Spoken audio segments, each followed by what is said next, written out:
So we've got a new development in the nationwide fight over the ATF's pistol brace restrictions.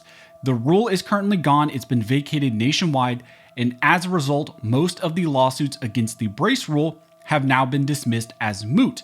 But now in one of the last remaining cases, the DOJ continues to make statements that they may still be enforcing the same underlying theory that brace pistols can in fact still be SBRs.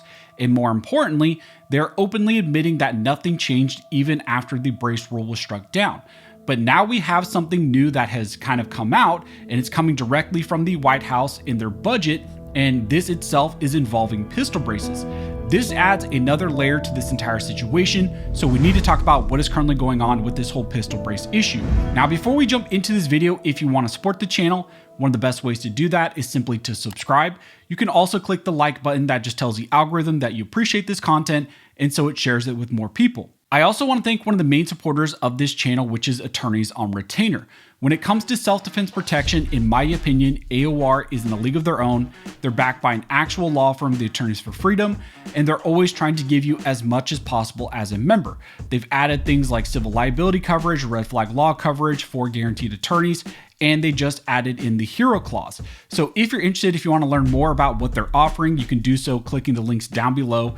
And if you decide to sign up and you use my code ARMEDSCHOLAR, you can get $25 off of your sign-up fee. So if you've been following the channel for a while, you will know that this whole pistol brace fight kind of started with the Biden administration and them passing that rule. And that rule claimed that most brace pistols were actually SBRs under the NFA. Multiple lawsuits were filed, and eventually Judge Reed O'Connor struck down the rule entirely in the mock lawsuit, and he issued a nationwide vacatur of the rule. At that time, the Biden DOJ appealed the ruling to the Fifth Circuit, but after the administration changed over, the Trump DOJ decided to drop the appeal and concede that case. That meant that the pistol brace rule was officially struck down nationwide.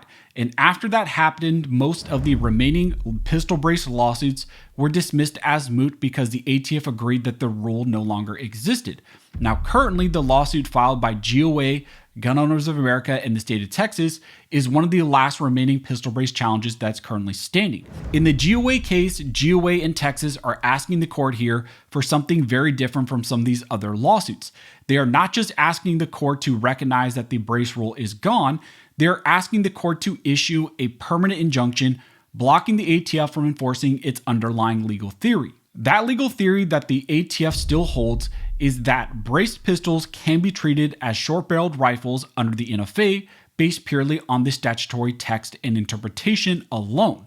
In other words, GOA is trying to stop the ATF from saying, we're not enforcing the brace rule anymore, but we still believe that pistol braces and braced pistols can be SBRs under the text and statute alone. This case is designed to prevent any current or future administration from reviving pistol brace restrictions without passing a new rule. But now the DOJ has made a clear statement on this issue.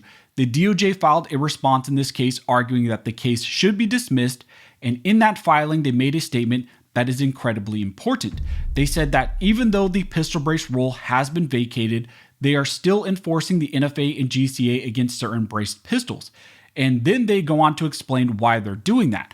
They say that this should come as no surprise because even if the rule was struck down, that never changed anyone's underlying statutory obligations and the underlying legal theory that some braced pistols can be SBRs. So we talked about that in a last video, but now we have some more developments, and this is coming directly from the White House. Because at the same time that the DOJ is making these arguments in court, the White House has now released its new budget proposal specifically for the DOJ, and it directly addresses this issue of pistol braces.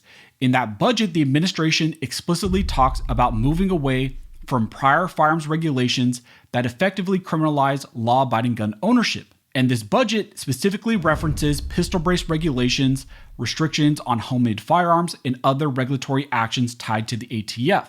The budget even states that prior policies subjected gun owners to serious criminal penalties over things like pistol braces, and now the administration is signaling a shift away from those types of enforcement approaches. So now we have two different things happening at the same time. On the one hand, the DOJ is in court in this brace case saying nothing has changed. They argue that even without the rule, people could still be prosecuted under the statute's legal theory. But on the other hand, you have the White House and the DOJ budget signaling a policy shift away from those exact types of regulations. And that creates some significant tension because it suggests that politically there may be a move away from aggressive brace enforcement, but legally the government is still preserving the ability to enforce it if they want. And this is the part that you need to understand. The DOJ is saying that the brace rule did not actually create the restriction. They claim that the statute did. And even if you eliminate the rule, you still have liability under the statute alone. But the budget is now signaling that the government may not want to pursue those cases the same way that they were in the past, or that past administrations were. But again, those are two very different things, because policy can change overnight, but legal authority can stay in place and just stay there until the administration changes over. And this actually reinforces why the GOA case is so important, because GOA is not relying on policy promises. They're asking for a binding court order. They want the court to say that the ATF cannot enforce this interpretation at all. Because without that, even if the current administration backs off and says that they're not going to do this, a future administration could come right back to this and try to enforce, the same restrictions under this legal theory. So zooming out, here's what we have right now with the pistol brace issue. Yes, the brace rule is gone. The DOJ admits that enforcement powers may still remain, and they say that the statute alone is enough for that power. And the courts may not be able to stop that. And right now, the White House is signaling that maybe there's also a shift away from these regulations, that maybe they have this authority, but they're not actually going to do it. So right now we have a split between legal authority and political direction. And then you couple this with the fact that Pam Bondi has now been fired as the Attorney General. And also in this budget, there's a lot of money that's going to be pushed to the Civil Rights Division for the Second Amendment efforts. At least that also signals a stronger push toward the 2A cause. But we're going to have to see, also how does that develop? Who is going to be the actual new AG? We have an interim AG right now, but are they going to put someone else in place? And then also, the Civil Rights Division has done a great job on the 2A effort for the most part, up to this point. But it's going to be interesting to see, what happens now with this policy shift and some of the directives that have been given by the White House saying that they do not want to infringe on the Second Amendment. They want to move away from some of these policies. And so it's going to be interesting to see, does that actually play out in the courtrooms as well? So that's where things currently stand right now with this pistol brace battle. The formal brace rule is struck down. The DOJ says that enforcement can still happen anyways. But the White House is signaling that they are moving away from those restrictions. So the major question remains, what's going to happen in this case going forward? And can GOA get the type of relief that they're looking for to prevent this current administration and future administrations from going after brace pistols as SBRs? So as we get more information, as this unravels more, I will let you guys know. If you like this video and you would like to support the channel, one of the best ways to do that is simply to like, comment, and subscribe. All of those things help to fuel the algorithm and just tells the algorithm that you appreciate this type of 2A content, and so it shares it with more people. But as always, thank you so much for all of your support, and never forget this nation was built by armed scholars, and this nation will be maintained by armed scholars.